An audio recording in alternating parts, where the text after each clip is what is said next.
여러분들과 가정에 넘치기를 주님의 이름으로 축원합니다. 우리 앞뒤에 저와 위에 있는 분들 따뜻한 사랑의 마음으로 인사를 나눕니다. 주님의 이름으로 사랑하고 축복합니다.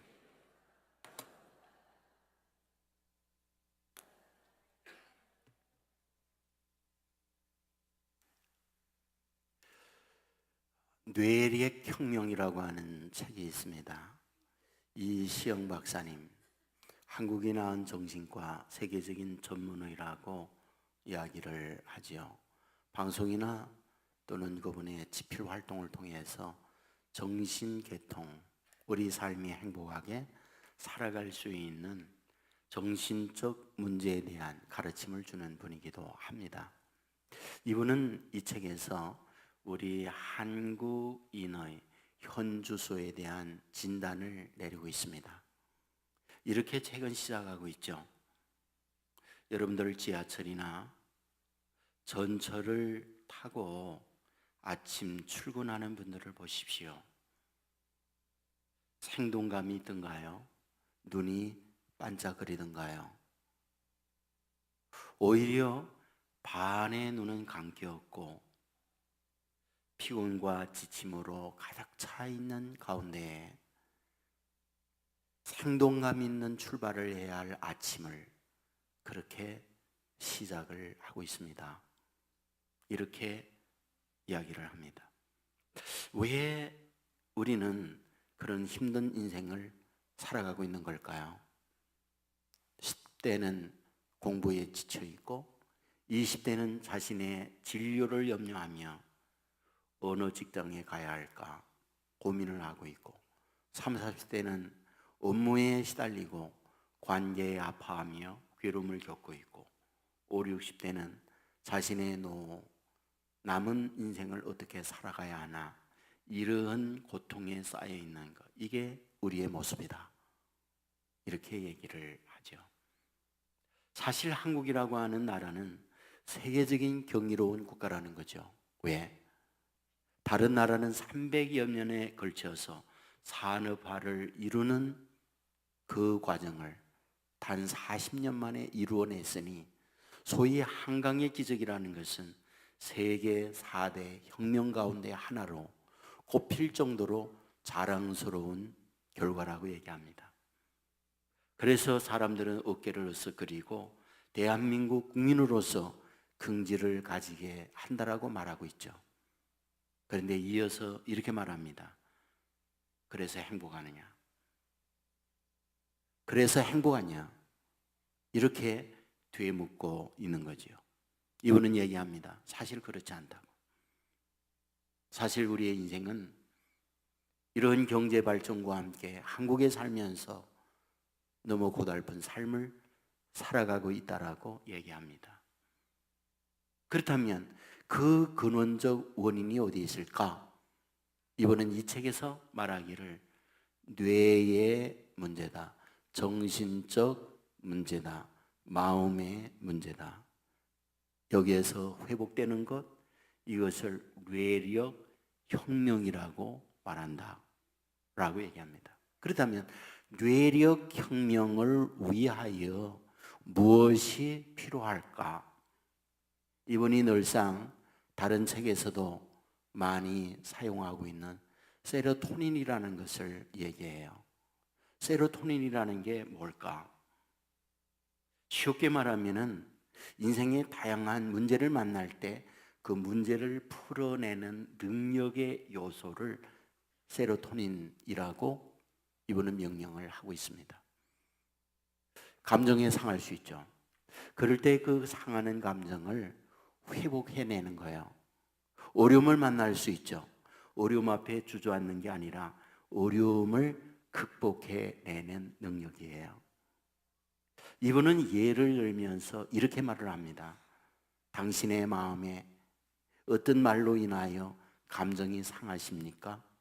그렇다면 뇌력 혁명을 위해서 이런 시도를 해보세요. 일단은 돌아서세요.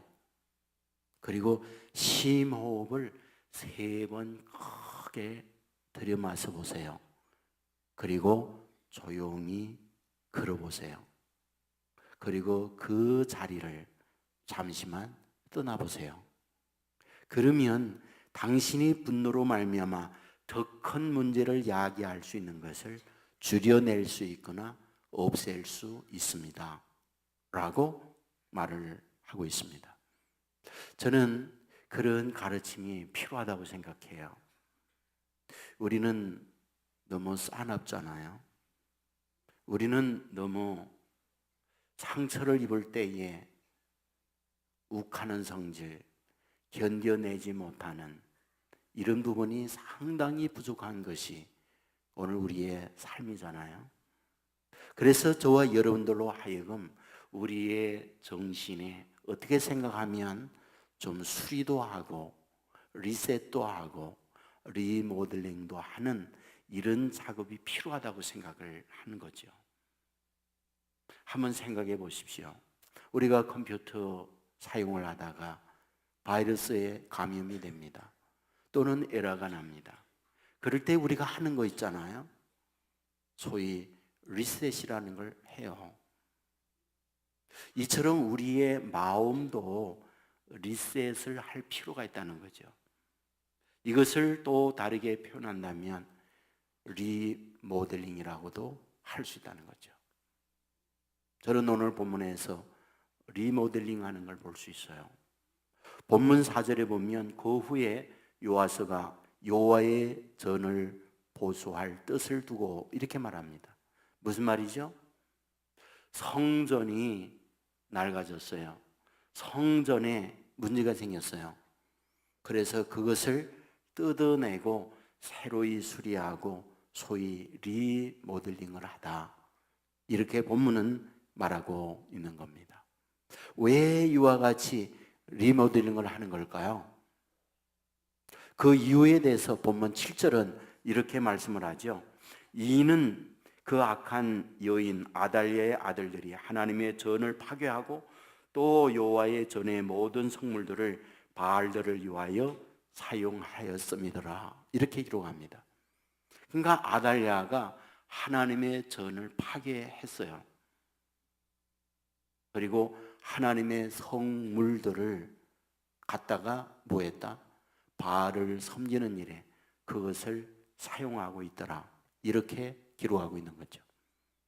그래서 요아스는 왕이 되고 난 이후에 뭐 하고 있다? 그것을 리모델링을 하고 있다. 이것을 말씀하고 있어요. 그런데 우리가 이 말씀의 배경에 대하여는 그동안에 계속 말씀을 들었잖아요. 아달랴라고 하는 악마가 있었어요. 여자였죠. 그가 왕이 되고 난 이후에 아주 폭종을 행했다는 말씀을 했죠. 그런데 그 폭종을 행하는 이유가 있었는데 그는 하나님을 섬기는 사람이 아니라 바알 우상을 섬기는 여자였다고 그랬습니다. 그러니까 바알 우상을 섬기면서 하나님의 제단을 파괴시킨 거죠. 그리고 바알 우상을 부엉하도록 만든 겁니다. 근데 그것이 영원히 가질 못했죠. 6년 동안 지속이 되었다고 했습니다. 당시 제사장 여호야다가 사람들을 동원해서 혁명을 일으킵니다. 그리고 아달랴를 살해해요. 그리고 6살 난 요아스를 왕으로 세우게 되었다고 말씀을 하고 있습니다. 그런데 그때에 이런 일만 있었느냐? 그건 아니잖아요. 역대하 23장 17절에 보면 온 국민이 바알의 산당으로 가서 그 산당을 부수고 그의 제단들과 형상들을 깨뜨리고 그 제단 앞에서 바알의 제상 맏단을 죽이니라. 무슨 말입니까? 바로 여호야다가 아달랴를 살해해요. 그리고 요아스를 왕으로 세웁니다. 그것으로 끝나지 않고 바알 산당으로 가서 그걸 뒤엎어요. 그리고 깨뜨립니다. 그리고 동시에 제사장도 죽였다. 이렇게 말을 하고 있습니다. 자, 그러면 일단락된 거 아닌가요? 이제 바알 제단을 없앴습니다. 그리고 제사장 죽였습니다. 그러면 되는 거 아니냐는 거죠. 그런데 되는 게 아니더라는 거예요. 그러면 무엇이 문제되냐? 여호와의 전에 수리가 필요하더라는 거예요. 여호와의 전 성전은 무엇입니까? 하나님께 제사하는 곳이에요. 하나님을 만나는 자리예요. 하나님의 말씀이 선포되는 것이에요. 그런데 지금 어떠하다? 앞에서 이미 말씀을 드렸지만 아달랴가 여호와의 전을 붕괴했습니다. 그리고 엉망이 된 상황에 있을 뿐 아니라 그곳에 무엇을 한다? 하나님께 예배하는 공간으로서의 기능이 이루어지지 못하고 있더라는 거예요. 그러므로 어떻게 한다? 그것을 다시 리모델링을 해서 하나님께 제사하는 공간으로 만들어야 한다라는 걸 말해주고 있는 거죠. 왜 이것이 중요할까요? 여러분, 하나님의 전이 올바르지 못하고 예배가 올바르 되지 못하면 그곳에 예배자가 있고 하나님의 사람이 있다 할지라도 하나님의 사랑, 하나님의 인도, 하나님의 축복을 받을 수 없으니까 이것이 바르게 리모델링 되어야 한다, 수리가 되어야 한다, 이거를 가르쳐주고 있다는 거예요. 여러분에게 맥스웰 몰츠라는 분을 가끔 얘기하죠. 성공의 법칙이라고 하는 책을 쓴 분이에요. 그분은 하버드 의대를 나오셔서 미국의 유명한 성형외과 의사입니다. 많은 사람들을 수술해 주었어요. 예쁜 분을 더 예쁘게 해 주었어요. 그런데 이분이 많은 사람들을 수술하면서 고민이 생겼습니다. 고민의 내용은 이겁니다. 자신이 의사로서 전문가의 입장으로 볼 때에는 완벽하게 이보다 더 예쁘게 수술할 수가 없어요. 그런데 정작 당사자는 어떠냐? 싫다는 거예요. 재수술을 하라는 거예요. 전문가 입장에서는 완벽합니다. 이보다 저 얼굴에 더 이상 나올 수가 없어요. 그런데 본인은 재수를 하라는 거예요. 어떤 경우는 전문의 자기 입장에서 보아도 실수했어요. 2%가 부족해요. 그런데 당사자는 너무 좋아해요. 그리고 너무 감사하대요. 그리고 티까지 줘요. 여기에서 이분은 엄청난 고민에 빠지는 겁니다. 왜 그럴까? 여기에서 중요한 이유를 발견하죠. 마음의 문제구나. 마음의 문제구나. 마음이 온전하면 성령이 제대로 잘못돼도 감사해요. 그러나 마음이 온전치 못하면 성령이 완벽해도 불만이에요. 여러분 아세요? 이분이 성령외과 때리쳤다는 거. 그리고 이분이 뭘로 바꾼 줄 아세요? 마음 성령의사로 바꿨어요. 마음 성령이 이루어지지 아니하고 외형의 수리만 하면 되는 게 아니로구나. 여러분, 외형적으로 어떻습니까? 바알 산당 깼습니다. 제사장 없앴어요. 그러면 되느냐? 아니더라는 거예요. 성전 내부가 아니더라는 거예요. 그리하여 성전 내부 수술하지 않으면 안 된다. 성전 내부 리모델링 하지 않으면 안 된다. 이게 오늘 본문에 우리에게 가르치고 있는 바라는 거예요. 저는 이 시간 여러분에게 도전하고 싶어요. 여러분 이곳에 예배하기 왔습니다. 하나님을 만나 하나님을 예배합니다. 왜 예배합니까? 구원받은 하나님의 자녀로서 하나님께 당연히 드려야 할 우리 믿음의 사람의 도리죠. 그러나 그것만으로 끝인가요? 아니죠. 하나님의 인도, 하나님의 사랑, 하나님의 축복을 받고자 하는 우리의 소망이 있잖아요.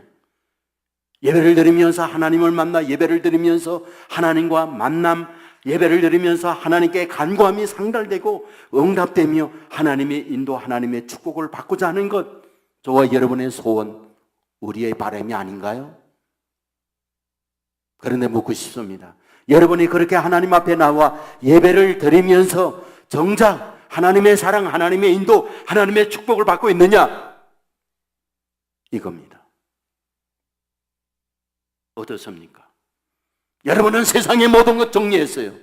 바알 우상의 제단 깨버렸어요. 그리고 하나님을 믿는 하나님의 자녀의 모습을 갖고 있습니다.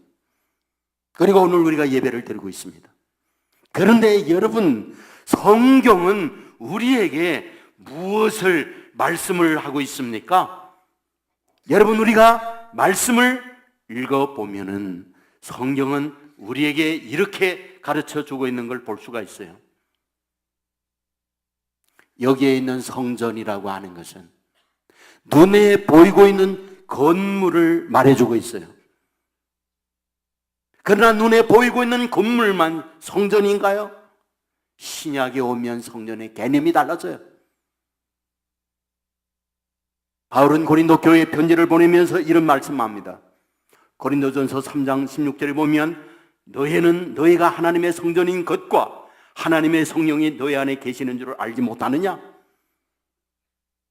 너희가 성전이다. 너희 안에 성령이 거한다.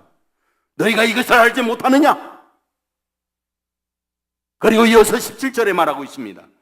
누구든지 하나님의 성전을 더럽히면 하나님이 그 사람을 멸하시리라. 하나님의 성전은 거룩하니 너희도 그러하니라. 오늘 눈에 보이는 성전, 이것이 성결해야 하고 그것의 리모델링을 통하여 하나님이 받으시는 제사의 공간을 만들어야 한다. 그러나 눈에 보이는 건물만으로의 성전만 말하고 있지 않다. 너의 안도 성전이다. 그런데 정작 너의 안이 하나님 앞에 제사할 만한, 하나님이 받으실 만한 제사의 공간을 갖고 있느냐, 이것을 우리에게 말씀하고 있다 이 말이죠. 여러분, 저와 여러분이 여기 와서 예배를 드리고 있습니다. 하지만 아세요? 하나님이 받으시는 예배가 될 수 있지 않을 수 있다는 것. 우리의 몸은 여기에 와 있지만 우리 안에 추함과 더러움, 악독으로 가득 차 있다면 결국 하나님이 받으시는 예배가 되지 않는 거죠. 그러므로 오늘 우리에게 도전하는 거죠. 너희가 성전에 수리를 하듯 너희의 내면에 수리가 있어야 된다. 이거 있지 않으면 안 된다. 여러분, 성경은 이 부분을 여러 곳에서 말해요. 요한계시록 3장 15절 이하에 보면 내가 내 행위를 아노니 내가 차지도 아니하고 덥지도 아니하도다. 내가 차든지 덥든지 하기를 원하노라. 내가 이같이 미지근하여 뜨겁지도 아니하고 차지도 아니하니 내 입에서 너를 토하여 내치리라. 내가 믿음으로 살면서 뜨겁지도 덥지도 않고 미지근하면 토해 버리겠다. 이거 안 된다. 마태복음 6장 24절 이하에 보면 한 사람이 두 주인을 섬기지 못할 것이니 혹 이를 묘하고 저를 사랑하거나 혹 이를 중히 여기고 저를 경히 여김이라. 너희가 하나님과 재물을 겸하여 섬기지 못하리라. 믿음으로 살고 하나님께 예배를 드리면서 여전히 그 안에 세속적인 것이 같이 있다면 하나님이 받으시는 게 안 된다라는 거예요. 기도합니다. 예배합니다. 하나님이 받으시는 예배가 안 될 수 있다는 거죠. 기도하지만 응답되지 않는 기도가 될 수 있다는 겁니다. 왜? 너희 안에 다른 것이 같이 내재되어 있기 때문에. 그러면 하나님이 예배를 받지 않는다. 기도를 듣지 않는다. 이 말씀을 하는 거예요. 구약을 살펴보세요. 하나님의 선민 이스라엘이 있습니다. 하나님께서 이스라엘의 채찍을 들 때 하나님을 섬기는 행위가 없기 때문에 채찍을 듭니까? 행위가 있었어요. 그런데 또 다른 마음의 구속으로 우상을 섬기고 하나님에게서 떠나갈 때 하나님은 그들을 쳤어요. 여러분, 사사기의 내용을 보십시오. 반복적 사이클로 되어 있다는 건 아시죠? 타락하면 하나님의 채찍을 가하고, 채찍을 가하면 회개하고, 회개하면 하나님의 축복을 주고, 그들이 또 타락하면 하나님의 채찍을 가하고, 또 채찍을 맞으면서 회개하면 하나님의 축복을 내려주고, 이 사이클로 반복되어 있다는 걸 알고 계시죠? 여러분, 그때 타락하게 될 때 타락의 내용들이 뭔지 아세요? 하나님을 섬기면서 또 다른 우상 바알을 따라 섬길 때 하나님은 타락이라고 채찍을 들었어요. 여러분, 호세아 7장에도 보면 이런 말씀이 나옵니다. 8절에 보면 에브라임이 여러 민족 가운데에 혼합되니, 에브라임이 여러 민족 가운데 혼합되니, 하나님의 백성 너희가 여러 민족 가운데 혼합되니 그들과 피가 섞었다. 이 의미보다 그들의 신앙, 그들의 사상, 그들의 가치가 함께 혼합되니, 이 말씀을 하고 있는 거예요. 그때 하나님이 어떻게 하느냐? 호세아 7장 13절에 보면 화 있을진저 그들이 나를 떠나 그릇 같습니다. 패망할진저 그들이 내게 범죄하였습니다. 혼합될 때 하나님은 멸망받는다, 그들이 내게서 떠나갔다, 이렇게 말씀하고 있더라는 거예요. 오늘 하나님을 믿는 하나님의 백성된 저와 여러분 안에, 여러분 몸은 여기 있지만 생각은 세상에 있을 수 있지 않나요? 마음은 하나님께 예배를 드린 듯 하지만 또 다른 추하고 더러움이 우리 안에 함께 내재되어 있지 않느냐는 거죠. 성경은 말합니다. 그 마음으로 하나님의 사랑 못 받는다. 그 마음으로 하나님의 인도 못 받는다. 하나님의 백성된 저와 여러분이 철저한 인도와 축복을 받길 원한다고 한다면 온전히 우리의 마음을 수리하고 하나님께로 향하는 이 마음을 가질 때 비로소 너희의 소원대로, 너희의 믿음대로 응답되는 축복이 주어진다. 이 사실을 믿으시길 주의 이름으로 축원합니다. 마가복음 9장에 보면 우리가 너무나 잘 알고 있는 그 귀신 들린 아이의 아버지에 관한 말씀이 있어요. 아이를 낳았습니다. 잘 큽니다. 악령이 그의 안에 들어갔어요. 이 악령은 이 아이로 하여금 자기의 의지, 자기의 생각과 다르게 행동합니다. 이상한 소리 합니다. 이상한 표정을 짓습니다. 부모님들은 눈물이요 가슴이 무너져요. 아이를 고치기 위하여 백방으로 좋은 곳을 다 데리고 다녀봅니다. 약도 먹여봅니다. 푸다끄리로 해봅니다. 그러나 아이의 병은 더 중하여 갑니다. 부모의 마음은 산산조각으로 아픔과 고통으로 내몰림을 당하고 있는 거죠. 바로 이때 소문을 듣잖아요. 예수님의 소문. 그분에게 가면 어떤 병, 어떤 귀신이라도 다 쫓겨나간다. 이 아이를 얻고 예수님께 옵니다. 여러분, 예수님은 당시 변화산에 가셔서 계시지 않았어요. 그 아래 있던 제자들이 예수님의 능력 이것을 덧입어서 흉내내면서 아이에게 귀신을 쫓고자 많은 시도를 했지만 어떤가요? 아이의 귀신은 나가지 않았어요. 여러분, 이때 예수님이 산에서 내려왔습니다. 아이 아버지가 예수님께 오더니 하는 말이 무슨 말인지 아세요? 혹시 당신이 이 아이를 위해서 뭐 좀 할 수 있으면 좀 해보시오.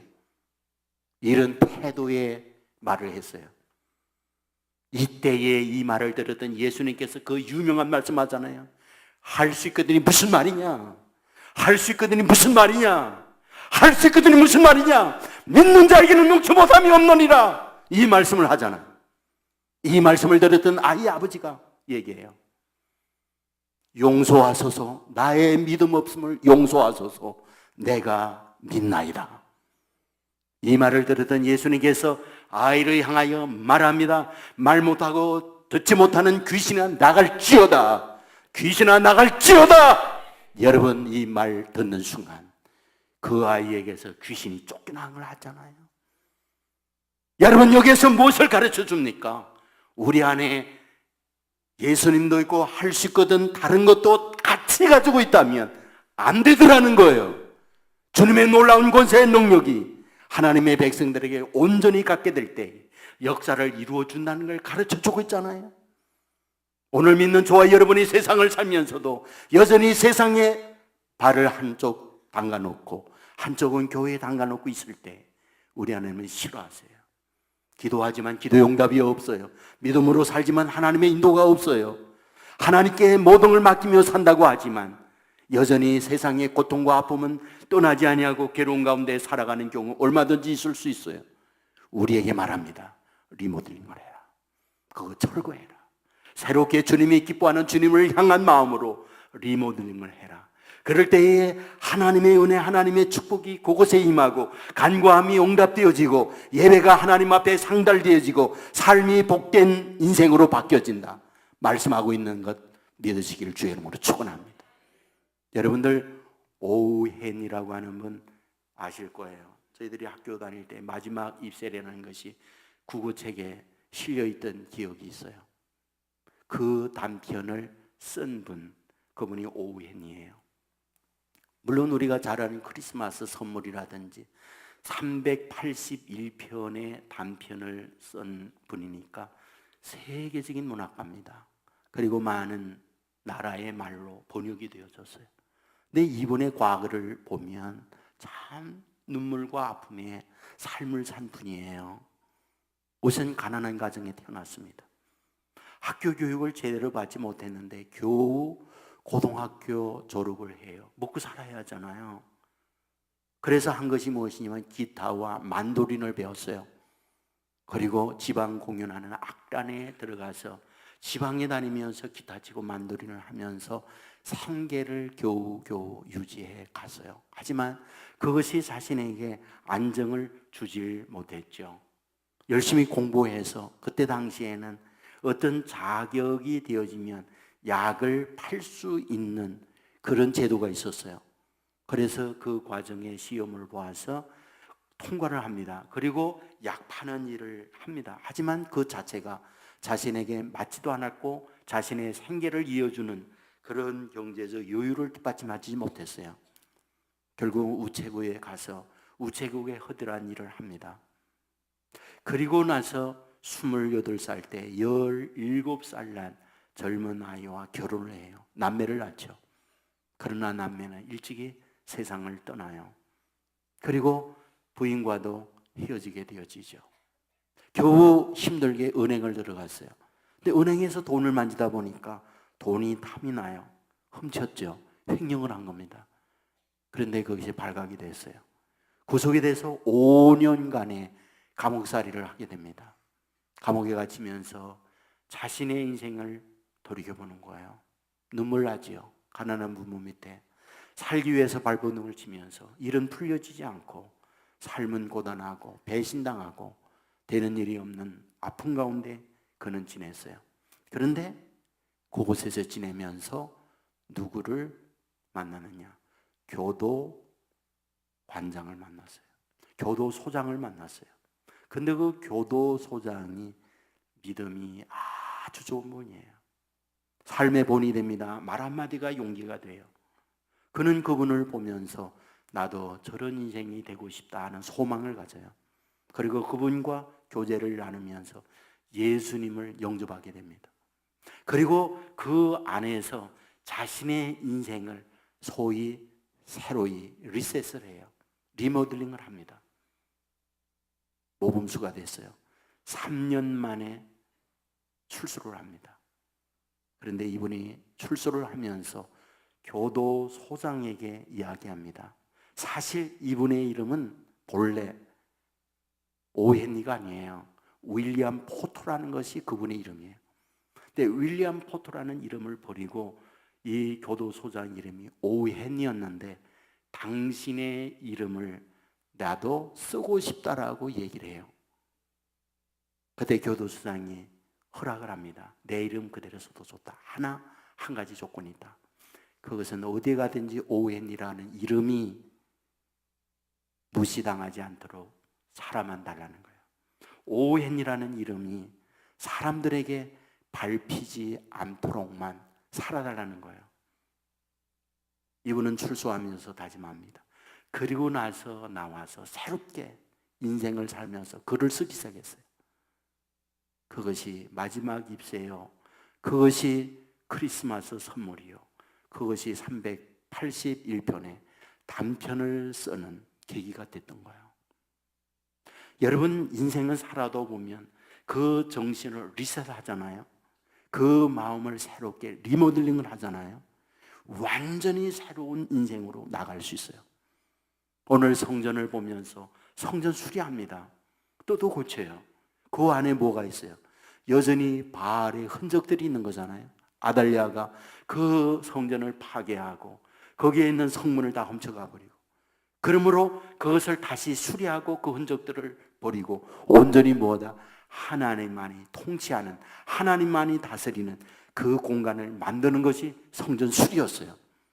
오늘 저와 여러분 안에 추한 생각들 있잖아요. 몸은 여기 있는데, 지금 예배를 하고 있는데 마음은 딴 곳에 날개를 달고 간 분들 많이 있잖아요. 두 분인데 두 분. 우리에게 얘기해요. 리모델링을 해야 된다고. 리모델링을 해야 된다는 거예요. 또 고치라는 거예요. 여러분, 우리는 베드로 잘 알아요. 풍랑 있는 바다에 예수님께 물 위로 걸어왔어요. 얘기하죠. 만일 주시어도 나를 명하여 물 위로 오라소서. 예수님께서 오래요. 베드로는 배에서 내려서 물 위로 걸어갑니다. 그러나 물속으로 빠졌어요. 왜 빠졌을까요? 성경은 말하죠. 바람과 파도를 보고 무서워 빠져가는지라. 바람과 파도를 보고 무서워 빠져가는지라. 무슨 뜻인가요? 예수님만 보고 갈 때에는 물 위로 걸었는데 예수님에게서 눈을 돌려서 바람과 파도를 보니 빠져가는지라. 오늘 하나님을 믿는 하나님의 자녀들이 예수님에게서 눈을 돌려서 믿는 마음은 가지고 있죠. 믿는 모습은 가지고 있죠. 그러나 생각은 따로 가 있다면 인간의 가치, 인간의 탐욕, 세상적 욕심으로 내 인생을 끌어간다고 한다면 예배드리지만 기도하지만 하나님의 응답, 하나님의 축복 받기 힘들다는 게 우리를 향한 선언이에요. 이 자리에 참여한 하나님의 자녀 여러분, 우리의 마음을 리셋하세요. 우리의 마음을 리모델링 하세요. 세상의 헛된 이런 것들 다 철거해버리고 우리 안에 온전히 주님만이 주인이고 주님만이 저와 여러분을 다스리게 하십시오. 기도에 응답이 있을 줄 믿습니다. 하나님의 인도의 축복이 따르게 될 줄 믿습니다. 여러분의 간구한 모든 것들이 믿음대로 되는 역사가 나타나게 될 줄 믿습니다. 수시로 어디에 있든지 늘 기도하는 마음을 가지고 주님과 연결된 생활을 통하여 우리 안에 구하는 주님으로 인하여 믿음의 놀라운 권세, 믿음의 놀라운 축복, 믿음의 놀라운 능력의 역사가 저와 여러분의 가정 위에 폭포수같이 임하는 은혜가 있기를 주의 이름으로 축원합니다. 우리 모두 자리에서 일어나겠습니다.